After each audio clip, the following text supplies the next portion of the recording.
शामी साहब, जो opposition leader हैं केपी असेंबली में डॉक्टर इबादुल्ला, वो कह रहे हैं कि जी एक सीएम के होते हुए दूसरा सीएम नहीं आ सकता, ये सब गैर आइनी है। उन्होंने कहा हम अदालत भी जाएंगे और जब वक्त आएगा तो हम मुश्तरका अपोजिशन का उम्मीदवार भी लेकर आएंगे। लेकिन सवाल ये है सर, वज़ीर-ए-आज़म तो मुंतखब हो गया, तो ये बार बार क्यों मुतनाज़ इसको बनाया जा रहा है कि ये गैर आइनी है?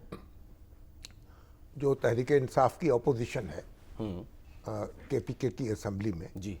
उसमें 3 बड़ी पार्टियां हैं, जमीयत उलमा इस्लाम, मुस्लिम लीग नून और पीपल्स पार्टी। बिल्कुल। और वो अपने पत्ते ना ठीक तरीके से खेल नहीं सकी अच्छा।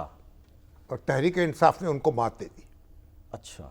और फैसल करीम कुंडी जो है वो ये कहे मैं तो दस्तूर आइन के मुताबिक करूंगा, मेरे पास 15 अक्टूबर को पेश हो जाए वज़ीर आला, दो खत लिखे हैं, मैं देखूं दस्तखत कैसे हैं। मैच हो रहे नहीं हो रहे। 2 हिचकियों में हो गया बीमार गम तमाम, दिल देखते रहे वो जिगर देखते रहे।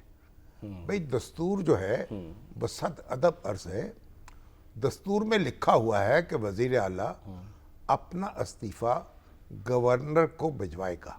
ये कौन सा आर्टिकल है? जो भी 130 मैखत को डील अच्छा, करता है। ठीक है।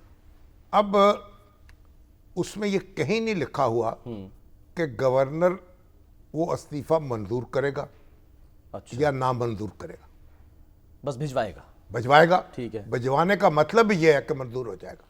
अच्छा, ठीक है? ठीक है। अब आपने दस्तूर की तशरीह करनी है ना, तो तशरीह आप इस तरह करेंगे कि जिस तरह मामला आगे बढ़े। सही।